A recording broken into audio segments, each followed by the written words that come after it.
Good morning and welcome to Rising. We have a great show for you today. It is Monday morning. We're back from the weekend. Hello, Lindsey. How are you doing? I'm good. I feel like it's so dreary today. I gave you Morticia Addams with the look.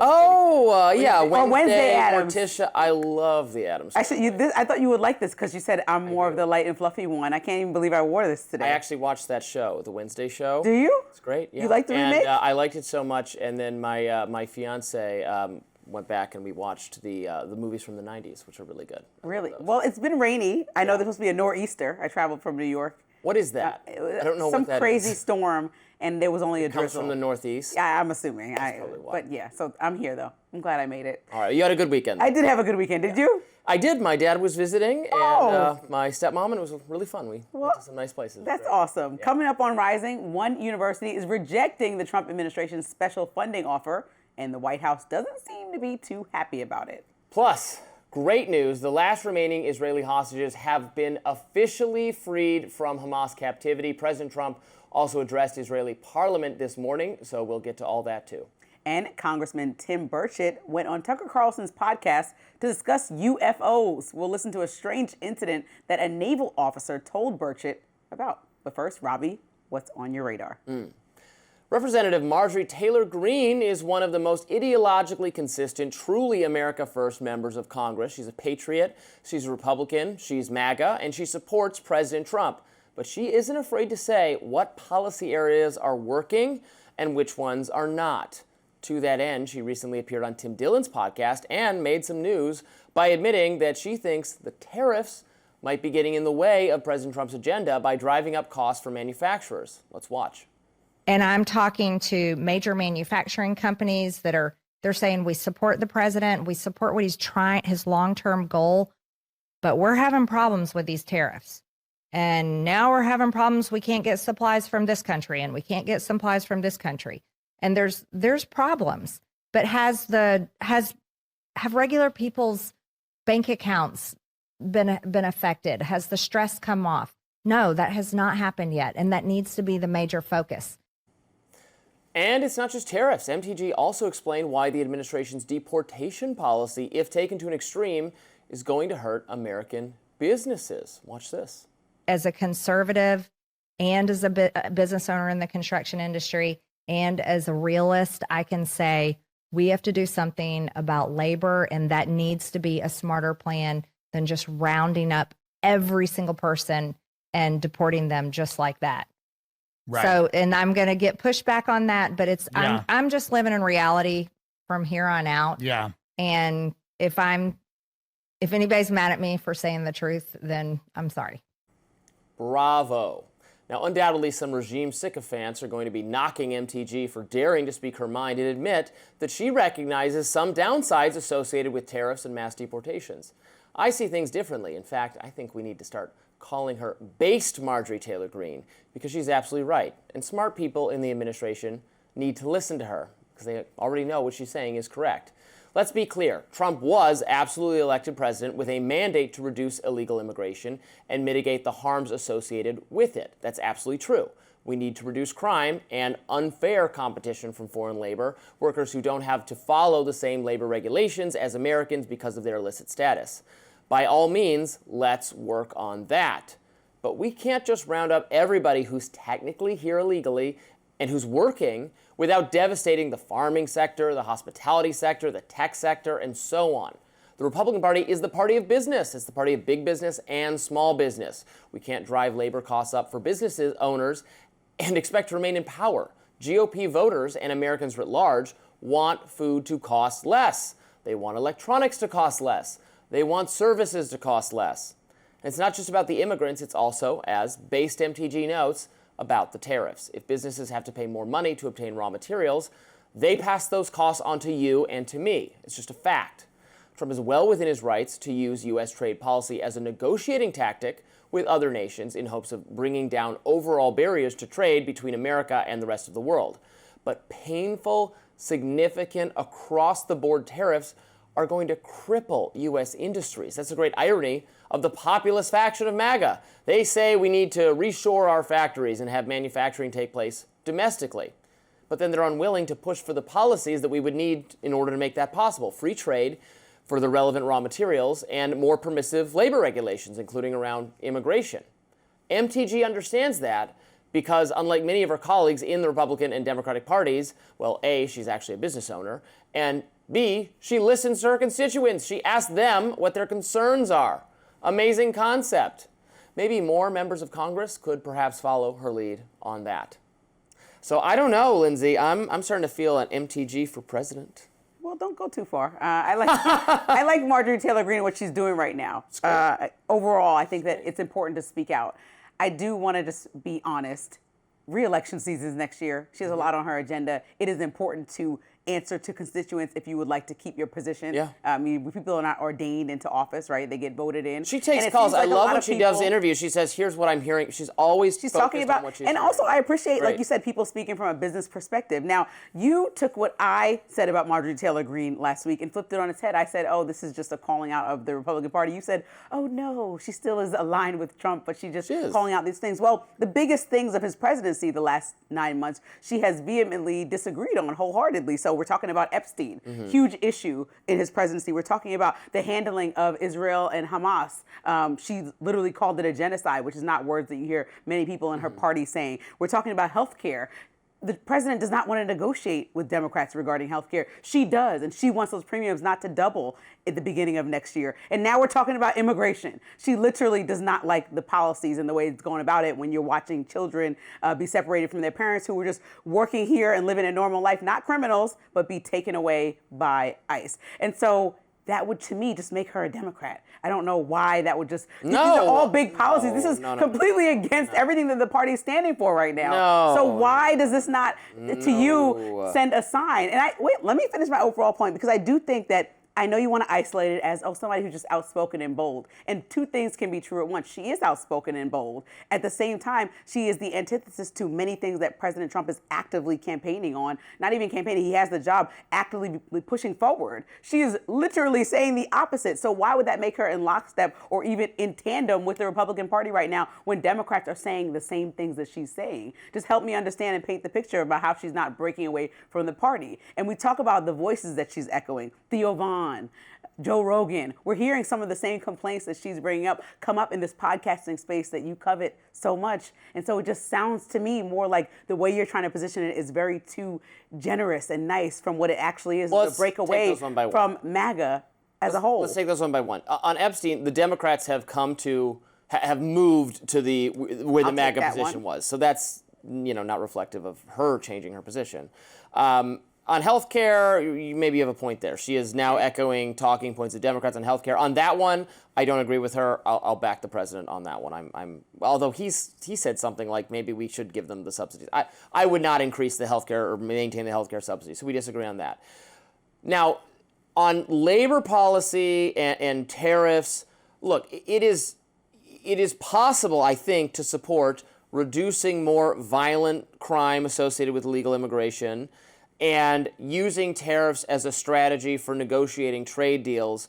That is fine, but what the Republican Party should be cognizant of, and Trump should be cognizant of, and people in the orbit should understand, is that the higher costs associated with deporting the workers and tariffing the raw materials get passed on to consumers in the form of higher prices. And that is exactly what Trump ran on. Stop. Yes, I know he said tariffs are not a surprise, deportation should not be a surprise, but there are trade-offs. And the trade-off is higher prices, and that is going to derail the entire agenda if it is not dealt with. And quickly, the deportation's got to be more strategic. Stop. Watch the farming sector. Watch the South Korean people who are building a factory that nobody else knows even how to build, and we deported them. That was the stupidest thing we've ever done. And all that. What I'm saying is more listening to Marjorie Taylor Greene will be to the benefit of the Republican Party. Well, I hope she keeps talking about this stuff. Next up, President Trump is in Israel today as living hostages taken by Hamas have now been returned. We'll be right back with what that means for the ceasefire deal in Gaza. After a little more than 2 years of war, all 20 of the final remaining hostages taken by Hamas during the October 7th terrorist attack are back on Israeli soil. You can see the convoy there driving the hostages back from Gaza and into Israel. They were welcomed back by celebrations on the side of the road. The hostages were taken to be checked out, where many of their family members caught a glimpse of their loved ones for the first time in 2 years.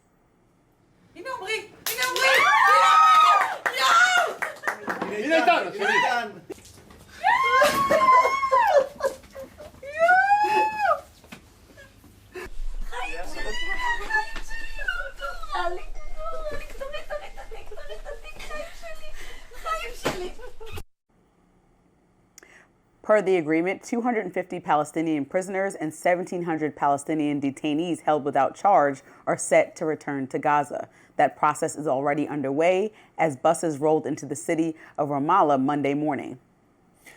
Meanwhile, President Trump is in Israel this morning to speak to the Knesset, the Israeli parliament. He was welcomed by a standing ovation from the members and hostage families when he made his appearance on the floor. Some even chanted his name.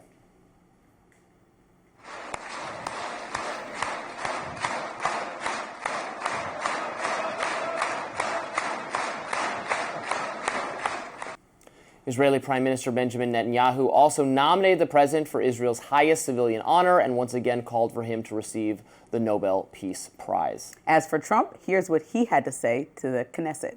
We gather on a day of profound joy, of soaring hope, of renewed faith, and above all, a day to give our deepest thanks to the Almighty God of Abraham, Isaac, and Jacob. Together we've shown that peace is not just a hope that we can dream about, it's a reality we can build upon day by day, person by person, and nation by nation. And because of that, the Middle East is finally ready to embrace its extraordinary potential. Like the USA right now, it will be the golden age of Israel and the golden age of the Middle East. During his speech, 2 Israeli lawmakers were escorted out for displaying signs that read, quote, "Recognize Palestine." Take a look. Please expel this Knesset member. Please expel this Knesset member. Expel Knesset member Kassif out of the hall. Please expel him immediately.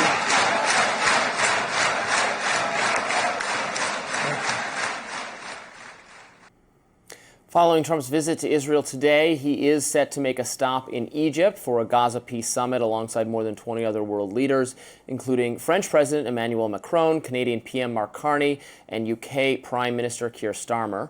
Noticeably absent from that list is any delegation from Israel.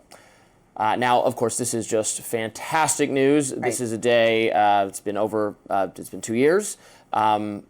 Probably many people lost hope that this was ever even going to take place. Up until very recently, it seemed like no progress was being made to free the remaining hostages. So that this was able to be accomplished is just wonderful. And I think that there's no way around it, that Trump deserves tremendous credit for the role he played and others and other negotiators from Qatar, Egypt, and everywhere else.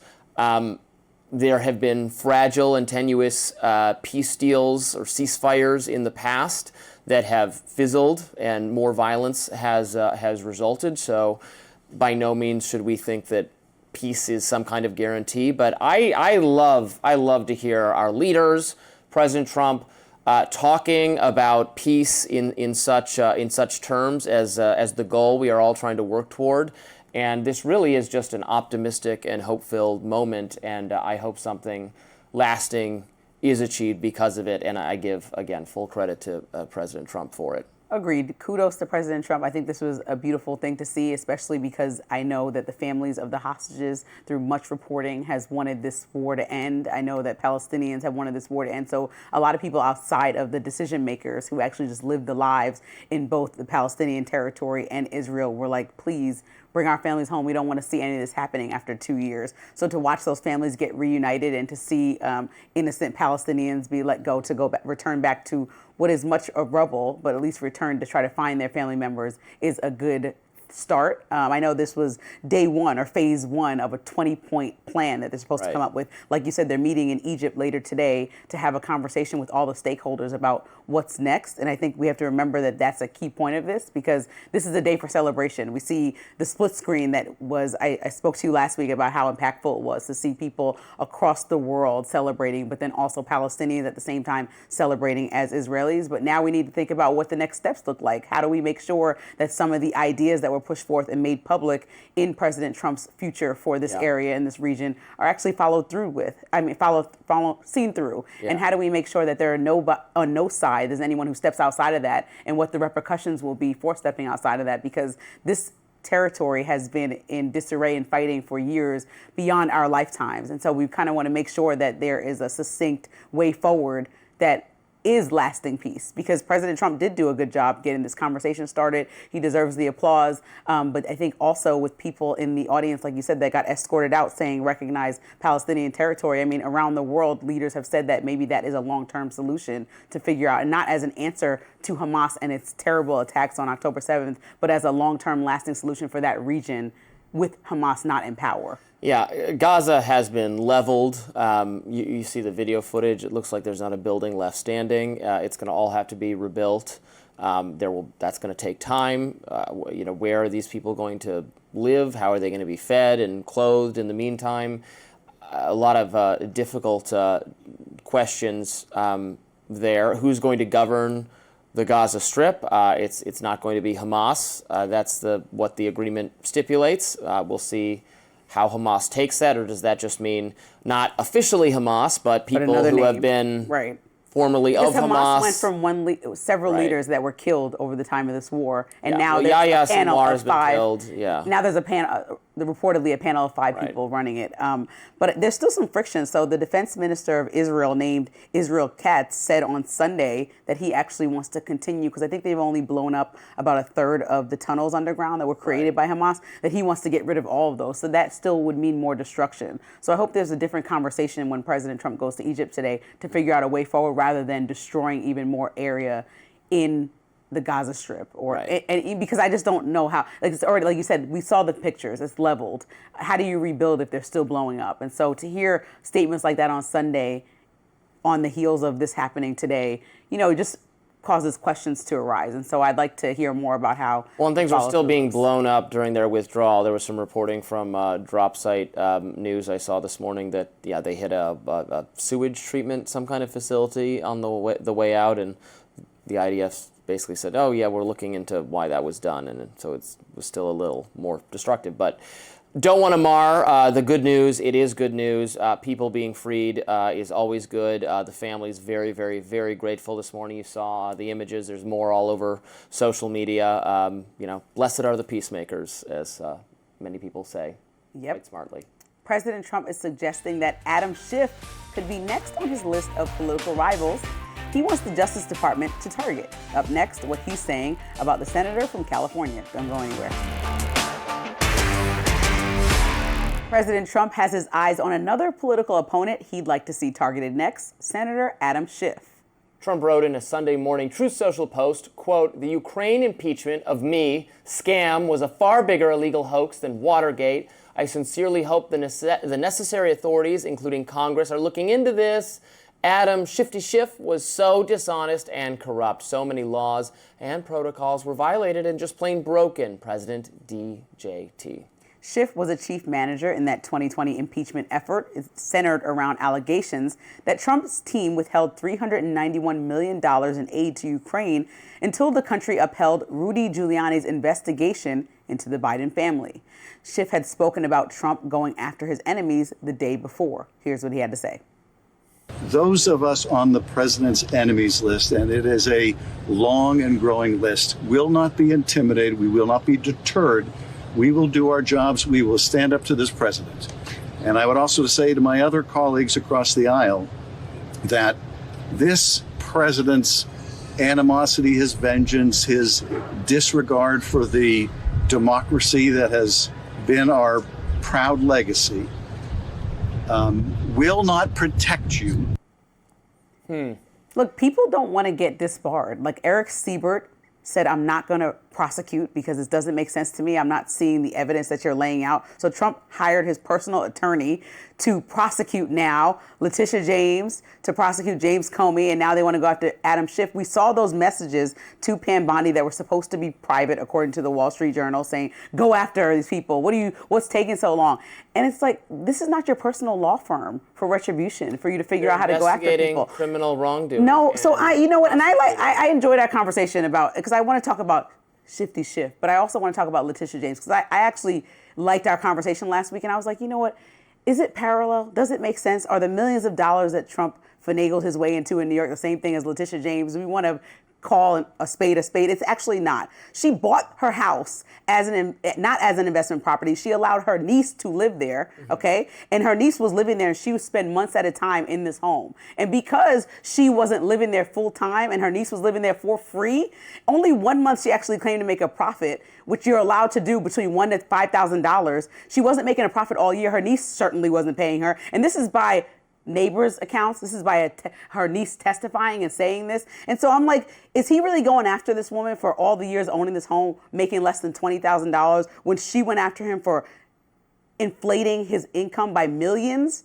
Okay, and getting loans that he wasn't equipped to get because he lied about his income? I think they're two different things. And he's asking for jail time, and she was having a civil case. And I'm just like, these are not apples to apples. This is generally never a federal charge for 20 grand. Like, that is even preposterous that we're going after Letitia James for 20 grand. No, 20 grand is a lot of money, but we're not talking about federal charges, right? Somebody local can look into that. He is wasting resources going after his political enemies, and I think that you should be ashamed of that, especially because the Nobel Peace Prize that you're asking for, this is not peaceful, to get people back in the same way that you think they got you, even though the charges are not similar in any way, aside from the fact that somebody is getting, taken advantage of financially, somebody by $20,000, even though she gave the house to her niece. And somebody's taking advantage of banks and having them give you loans that are way outside of the range that you're actually making. I don't think that those are the same charges. And I think that you need to, the same person requesting a peace prize needs to have peace and not go after political people, especially if they feel like people had a vendetta against them, and do the same thing. Sure, the floor is yours. You got 60 seconds. If she's innocent, she's innocent. I haven't looked into the matter closely enough. The allegation is that she described it as a second home and rented it to this family member. And if that's not the case and she's innocent, then fine. That's what will be. Then he just wasted money, and you're fine with that? He wasted tax time. I don't know, because I don't know whether it's a waste or not, because I don't know whether she violated the law, which they're going to find out. But they have some reason to pursue it. It is what she went after him for was total BS and should not have been prosecuted, because it was a matter between if the bank thought that he had defrauded them, the bank could have brought him to court. That's not what happened. The government asserted something. The bank, the person that made if you loan me money and I pay it back or whatever it is, and somebody else comes and say, no, you did this based on false pretenses, and you say, no, it's fine, then no charges should be brought. So you think that Adam Schiff should go after Adam Schiff? Yes? Adam Schiff received a blanket, I think it was a bad idea, he received a blanket pardon from President Joe Biden for the January 6th stuff. My understanding is that doesn't apply to the earlier initial impeachment over the Ukraine thing. I would like to hear more rationale for any charges, but I remain open to Democrats facing exactly what they did. Next up, we're going to keep talking about this. Next on Rising, is the Trump administration trying to rewrite higher education in America? Stick around for my lens. Lindsey, what's in your lens today? Well, there's a reason we call higher education the pursuit of truth, not the pursuit of politics. But lately, it seems like some leaders in Washington want to rewrite that definition. The Trump administration recently sent 9 universities a proposal called the Compact for Academic Excellence in Higher Education. Sounds inspiring, right? But the fine print tells another story.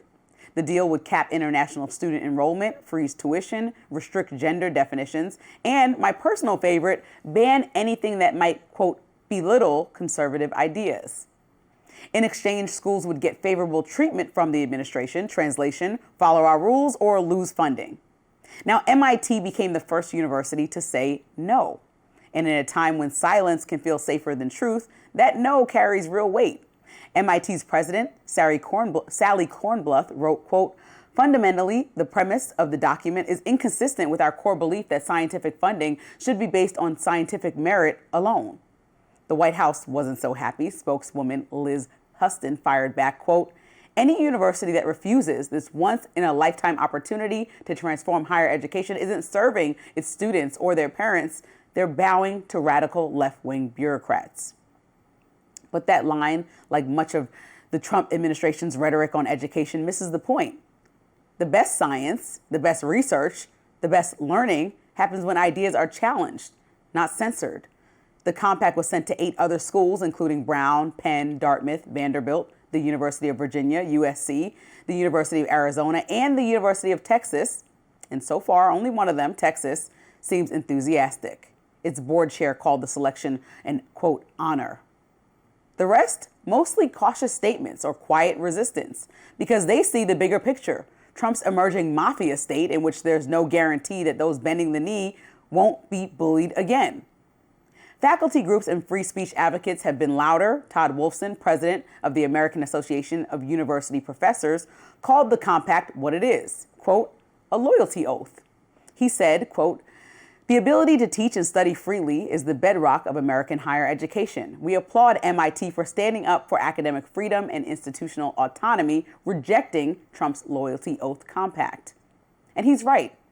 This isn't just a policy debate. It's a test of principle. Once you let politics decide which students get in, which research gets funded, and which ideas are, quote, acceptable, you've already lost the essence of higher education. Yes, I'll admit universities do have their flaws. They can be elitist, slow to change, and sometimes tone deaf to the real world. But the fix isn't political oversight. It's accountability from within. Colleges can modernize by making education more affordable, increasing access for first-generation and low-income students, investing in trade and tech programs that reflect today's job market, and listening to the communities they serve. The answer isn't to burn down the house. It's to rebuild it with openness, innovation, and honesty, not Trump's ideology. MIT's refusal reminds us that freedom in education isn't just a privilege, it's a responsibility. Because once you start teaching loyalty instead of critical thinking, you stop creating scholars and you start creating followers. And that's not the America we signed up for. You know, there's a skit, Lindsey, in a skit? After that profound speech, you're going to bring up a skit? Parks and Recreation. Have you seen Parks and Recreation? Yes. Those annoying brother and sister, I don't know who they're played by, but the girl goes to her dad, who's played by the Fonz, Henry Winkler, and says, I've done nothing wrong ever in my life. Now give me money, please. That is the attitude say nothing wrong ever. of our university. Did you not hear I said that colleges can get better, universities can get better? I don't think that the answer is President Trump saying, here's what I think should happen, and here's how you should change. I just don't think because we'll go from universities can have it president to both president to president. Like every president will tell you what they think and continue this on. When is the ping pong going to stop? You have brought up examples. When they wean themselves from the taxpayers' dole, they should be self-sufficient. They have lots of endowments. They should take funds. We should not be on the hook for providing them their funding. Well, since the federal government is involved in many schools, I think that if it's involved, then it's going to have oversight. Yeah, but embracing some ideals that allow for freedom there, because we've seen some of the brightest and the best in our country come out of some of our top universities, and even community colleges, all universities and colleges across the country. We've seen people go on to do amazing things. And so if we want to continue to support that and support the dissemination of truth, then we have to allow these spaces to be what they've always have been. I mean, historically, there have been arguments about what should happen in colleges and political oversight, and that's not the answer. Colleges are places where people learn who they are and grow. And so President Trump saying, oh, you don't like the woke ideology. Like, woke is this blanket broad strokes thing that he co-opted and turned into something that means absolutely nothing. It means everything. No one likes wokeness, least of all the American people. No one at college is saying they want to be woke. They want to be speaking. They don't want to do studies want. that are influenced by woke ideals. No, he's just picking random things. Oh, we're telling you how many international students. Please don't criticize conservatives. Like, we're telling college is a place to be critical. College is a place to be critical. Have some insight over how many. I am for international students, but it's not de facto wrong for the federal government to say it shouldn't be how many federal students we can admit. None of these schools are bringing in endless international students. Well, no, a lot of the ratio was never overwhelming the American students, and so that's. I think that's just factually incorrect. That the ratio of international students in American colleges are overwhelming the American students enrolled. You're telling me that the numbers are higher? I'd like to see the study that you're sourcing. Well, they are international students constitute a growing. No, but are there more Americans in American colleges? At elite colleges, I don't know. There may very well be more Americans than foreign students, but it's a lot of foreign students. And if they're taking foreign students, that's fine. And if foreign students get paid for it, fine by me. I'm not going to stand in the way at all. I just don't think the American taxpayer needs to subsidize an institution that is disproportionately wealthy and getting money from foreign students and educating foreign students. Why the American taxpayers have to pay for it is just beyond me. I don't understand it. And maybe you can explain it to me, but I would just say, go be whatever you want to be. Be a great institution that caters to foreign students. Do whatever research you want. You can even do woke research and have DEI. It's not my problem. I'm just not going to pay for it. But you do you. Be great. Be whatever you want to be. I'm just not going to pay for it. You're living in a different world. You're right. I'm living in a different world. You must be, because in a world that's not I get to decide real. with my taxpayer dollars what causes are being supported by me, the taxpayer. President Trump, this whole year, it is a very different world. You're right. Yes, than you. We're in two different worlds. And many of our viewers aspire to live in. Okay, so we will make it our world. Okay, President Trump has sued. Show you the world. You can't sing. You can sing. I also am a terrible singer. It's all good. President Trump has sued multiple colleges. A whole new world. He sued multiple colleges. Yeah. He sued. I know. And he's put it towards his presidential library. He's got them to cooperate with a list of rules that he deems appropriate. And this is the tirade that he's on. Now he extended this olive branch that's kind of like, before I strong arm you, sign this agreement, do everything I say, or I will sue you. So now he's threatening people like he's a mobster from one of these 80s movies. Right, and a lot of the terms. And this is what he's using as tactics.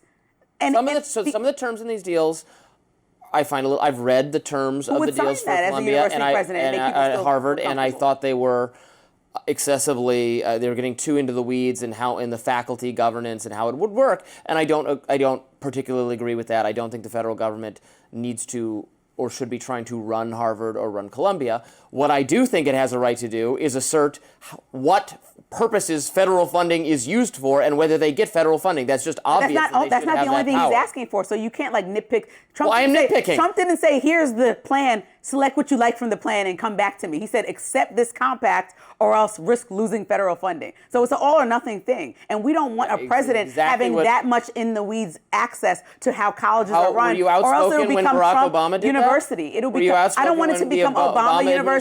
I don't want it to become Trump Okay. University. The administration's been Obama very never sued specific colleges in order to get them to behave. He never did that. He never sued colleges to get them to behave. Trump took it to the point where he settled lawsuits. Obama sent guidance to every college in the Did you hear the words that I just said? He never sued and took it for his presidential library, colleges, collected funds because people didn't behave, and then threatened a ton of federal funding and took it for his own income. He threatened to deprive every college in the country of federal funding unless they complied with his interpretation of Title IX. No, because the universities were happy to persecute free speech and due process, none of them challenged Obama. They just all went along with it. But it was the exact same mechanism of enforcement. It wasn't a strong arm. He had a conversation with leadership as opposed to trying to strong arm them into, into cooperation. You should really look into this. It's the exact same thing. It's literally the Obama's exact same a nice thing. gentleman who won a Nobel Peace Prize. He doesn't strong arm. I'm going to kick the table over in blind fury unless we get out of this one. J.D. Vance interview on ABC yesterday. We'll discuss. See you then. Vice President J.D. Vance sat down for an interview with ABC anchor George Stephanopoulos on Sunday, and it didn't go well. Stephanopoulos pressed Vance on the allegations of border czar Tom Homan taking a allegedly $50,000 bribe. Now, Vance denied the claim and called it, quote, a ridiculous smear. That's when things just started to get heated. You are focused on a bogus story. You're insinuating criminal wrongdoing against a guy who has done nothing wrong instead of focusing on the fact that our country is struggling because our government's shut down. Let's talk about the real issues, George. I think the American people would benefit much more from that than from you going down some weird left-wing rabbit hole where the facts clearly show that Tom Homan didn't engage in any criminal wrongdoing. It's not a weird left-wing rabbit hole. I didn't insinuate anything. I asked you whether Tom Homan accepted $50,000, as was heard on an audio tape recorded by the FBI in September 2024, and you did not answer the question. Thank you for your time this morning. No, Well, George, I said that I don't. Up next. We'll be right back. You can see at the end there, Vance gets cut off as ABC goes to commercial break. The vice president later took to X to reiterate his point. He writes, peace in the Middle East, China threatening critical supply chains, government shutdown. George S. doesn't care about that. He's here to focus on the real story, a fake scandal involving Tom Homan. Overton News commended Vance for his response, saying VP Vance absolutely dismantled George Stephanopoulos on live TV after he tried to smear border czar Tom Homan with a bogus bribery narrative. Within seconds, Vance flipped the script, exposed why the media is really going after Homan. Now, the case against Homan goes back to 2024, alleging that he took $50,000 in cash from undercover FBI agents. Homan most recently said last month that, quote, he did nothing criminal, but he stopped short of denying that he took the money at all. Vance repeatedly says in the interview he doesn't know if Homan took the money or not, but he's sure that no crime was committed. Democrats weren't very convinced by that answer. New Jersey Senator Andy Kim writes on Blue Sky, quote, if that's the best talking point that White House lawyers could come up with to prep VP for a Sunday show, I think we know what the real answer is. Release the Homan tape. Well, he answered the question that Vance did, that the administration's position is nothing illegal was done, and but why is saying yes or no to the money? He said he didn't have enough relevant information to answer that question. It's a fine question. I don't have any problem with Stephanopoulos asking him about it, but he got an answer from Vance, and he just continued on. He was only interested in talking about that, and Vance eventually got I don't think impolite about it. It was just, well, I've told you what I know, and let's move on to something else. And Stephanopoulos didn't want to do that, so then Vance, got into why you're failing in low ratings and no one cares, and that's fine. And then he tried to get the last word and cut him off, which was rude, but it's his show, so. So Vance should know the answer to that. There's tax implications even when you accept $50,000. And in order to report your tax income, it's mandatory to get a job at the White House and be in the administration, right? They should have combed through all your files. So that's an easy phone call for Vance to find out if he ever accepted the money after months of talking about this. I mean, $50,000 is nothing to sneeze at. So they should know, even if it was a gift or a bribe, it's something you must report on your taxes. It's the law. And so he should know that. That's not he shouldn't be, I don't know. There's no way he has the money was kept by him, I don't think. Well, it's just to be that simple. Yes or no, then he should know. It should be reported, or was it not reported on your taxes? Accepting the money, I don't think there's any way he has the money. The accusation is explosive, so it's worth talking about. It's that an undercover FBI essentially tried to entrap him. Gave him $50,000 stuffed in an alleged kava bag, which is the food store, stuffed it in there, handed it to him, and he accepted it. And so it's like with that was an exchange to do what the undercover FBI allegedly wanted you to do. Right, but the undercover FBI agent is not a sincere deal because the person is the right, but FBI. this is not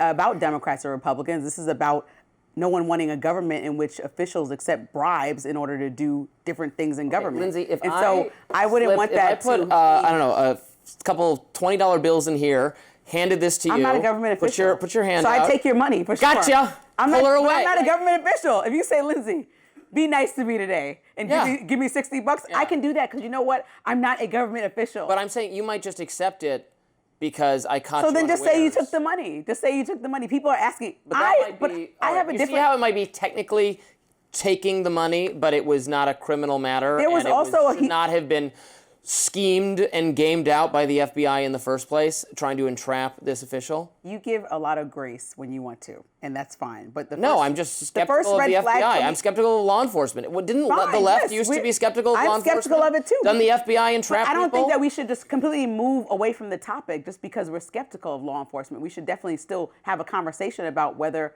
or not Tom Homan was being investigated at the time, because President Trump said, we're done with this, like move on. Was it worth the investigation? You like to see things through. You want Letitia James to be looked into, and if she's innocent, she's innocent. And so same thing with Tom Homan. Let's keep the same energy. I think a red flag for me. I am not standing in the way of an investigation of this whatsoever. I would the president is. Certainly like to know more information. The administration is. Fine. And the first red flag for me was that Caroline Leavitt went and she gave an inconsistent response in the beginning to the allegations. She said specifically, she told reporters that he did not accept the money, and now the answer has changed, obviously as advised by lawyers, to he did nothing criminal. And that's what you heard J.D. Vance say, that's what you heard Homan say, and that's the same thing as when somebody's like, I plead the fifth.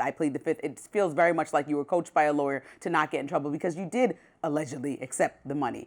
Now, while I think that ABC could have certainly done a better job and George Stephanopoulos asking more questions about some more pressing issues and making that the priority for the conversation, I don't think that the Homan conversation should have been off the table just because J.D. Vance is uncomfortable with answering that question that he easily could have gotten an answer to about whether that man accepted $50,000. I want to know what prompted the FBI to put together this I'd love plan. to know that, too. Isn't that interesting? I would love to know that. Do they just routinely do this to every major political figure? Maybe somebody tipped them off, though. Tipped him off to what? That he was accepting bribes to do business. So he's accepted other bribes. I don't know. That I can't make that up. But I'm saying that that is not the accusation. The accusation is that this bribe, Yes. it was not actually a real bribe because it was from law enforcement. Okay, so I'm just saying what made them decide to do that. Let's use an example. If you're a cop trying to get a drug dealer and you sell the drug dealer drugs to try to get him in an act, Right. then you catch him like that. But because someone told you he was selling drugs, or there's some proof that he was selling drugs, so that's the same thing. Okay, but that hasn't. I'm not saying. But I haven't seen that in none of the reporting. Have they said the FBI decided to conduct a sting because they had evidence that Tom Homan had been previously accepted? Do you know what I'm saying? Which is why I want to see more information be released. But President Trump and the administration canceled the entire investigation, so we will never know why they were looking into Tom Homan. And even if it was just this Democratic hoax, like President Trump likes to call everything, let us find out. Let us know and tell us the information. But instead, everyone's saying he didn't commit a crime. He didn't commit a crime. And so that looks interesting and looks different as a response to when President feels he's 100% accurate about something being a hoax, and he says that out loud. If Trump phoned in an anonymous tip to the FBI, like Adam Schiff's accepting bribes, the FBI would just put together a sting and see if they could get him to accept a bag full of money. If the FBI is full of I think you Trump would have a problem administration's with team, that if they did that. I do, but I want to look into what's actually available. Like we're talking about Letitia James, her niece lived in her home. So I think that that's a problem with trying to prosecute her. I'm trying to figure out why Tom Homan was being looked into. Well, in now the first who's place. being selective about No, I said show me the smoke where the fire. Her niece lives in her home. So we can follow through with this, but her niece lives there. And this is on the record. What is Tom Homan doing? He won't say whether or not he accepted the funds, whether it was undercover or not. He won't say what led them to investigate him. Everyone's being quiet. Unless he accepted, again, if he actually accepted bribes in some other context, again, he didn't accept a bribe here because it was not actually a bribe. It was the FBI doing it. It was not a real thing. No animals were harmed in the making of this sting. Up next, Congressman Tim Burchett went on Tucker Carlson to discuss UFOs. We'll be right back after this. Congressman Tim Burchett went on Tucker Carlson's show to discuss alleged UFO or UAP sightings. One instance Burchett mentioned appears to be gaining traction. It involves something that a naval officer told Burchett he saw underwater. Let's listen. A very high-ranking member of the Navy described some underwater experiences they'd had with something that was doing 200 miles. And the best thing we got is probably 40. It was doing 200 miles an hour underwater? Underwater, big as a football field, and that's no fish. So is it possible, given our current understanding of physics, for any man-made machine to go anywhere near 200 miles an hour underwater? Not with our technology, no. The best we have is probably in the high 30s. And he was converting it. Of course, knots is what the Navy guys would do. Burchett also said that another official told him that deep underwater areas are where they see these UFOs. For the skeptics who think that this technology may be ours, Burchett argued why he thinks this isn't the case. Let's watch. Why would we risk multi-million-dollar apparatus? And why would we put something in the air around our best pilots that could have a crash? Because these guys are talking about there's actually, they've come close to collisions. Why would they do that? They would not do that. No. That would be stupid. No, I mean, there's even, I always say military intelligence, a whole lot like congressional ethics. I don't think it really exists much anymore. I've noticed. But anyway, it's, I just don't think that we'd be risking that. So that's my proof that it's not ours. That's no fish. It's a good line. Good line. Why are we not investigating this more? This is not making you uncomfortable. Before I started this show, I want to tell you, I genuinely was less interested in even getting involved in reading these articles. Mm-hmm. But the more they come across my desk, I'm actually wildly uncomfortable with the idea that there's a football field size thing going underwater 200 miles per hour. Do you just think that everyone is just a liar? So says a high-ranking naval official, so you don't believe people who are in our Navy that are extremely high-ranking, that have seen way more than you or I? You don't take their word for it? You think that everyone that goes on Joe Rogan's podcast and says these things that have worked alongside some of the top government agencies are just all lying? All to what? To fool Robby Soave? Like, tell me why they'd be lying. I didn't say they're lying. People... They're delusional? Oh, all right. Don't put words in my mouth. I want to explain your thought.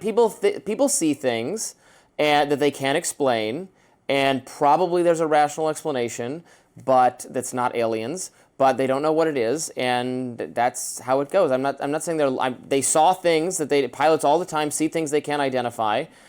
It doesn't mean it's aliens. Robby, a football field size thing, you're seeing your mind's playing tricks on you, moving 200 miles per hour, a football. You know the size of a football field? When you watch Bad Bunny, you'll see how big a football field is. It's very huge.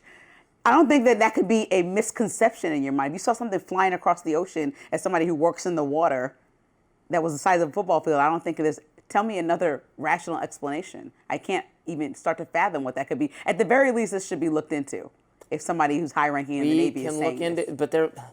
But they look into things, and nothing definitive ever comes of any of these inquiries or hearings where it is alleged that the bodies and crafts of alien life have been recovered by the U.S. government and are being kept in facilities somewhere, and we talk to and have presented before us people who supposedly know where those facilities are, where the bodies have been recovered from, who was involved in it, and they won't tell us. And you don't believe there's any truth to this at all? You think it's just... No. I think that there's none. It could easily be true. I think that they don't want to cause mass hysteria. You ever saw Men in Black? Have you ever seen Men in Black? The idea of our government successfully keeping something like that secret. I mean, they haven't kept it secret. Right, people are yelling from the rooftops about it. It's not that they've kept it secret. So according to your view, right, it's not been kept secret because there's all these people who know about it because they keep suggesting they know about it. But they can't give you the final piece of the puzzle. They can never say, and here's where it is, and here's the actual proof. And they say, we know a guy who knows a guy, but that's all we can say. Your BS meter doesn't go off at some point then? Not with all these different entities saying similar things. I don't think that they all call each other like, hey, we're going to go on podcasts and just rile people up. Like, what I'm not saying they're trying. There's no connected dots between some people. Trying to rile people up, but people mistakenly associate things with the supernatural or extraordinary explanations, and I think are just wrong. I think that's the most likely explanation. I think you want to believe that because you're scared. The giant computer alien whale. I'm not scared. I think you're nervous and scared about aliens, and I think you're trying to talk yourself out of believing that they exist. No, that's ridiculous. That does it for us on Rising Live. Look out for more exclusive YouTube content coming your way today. Be sure to like, share, and subscribe to the Hills YouTube channel so you never miss any content, and we'll let you know when the giant alien fish jumps out of the water, and Lindsey's right about that. See ya.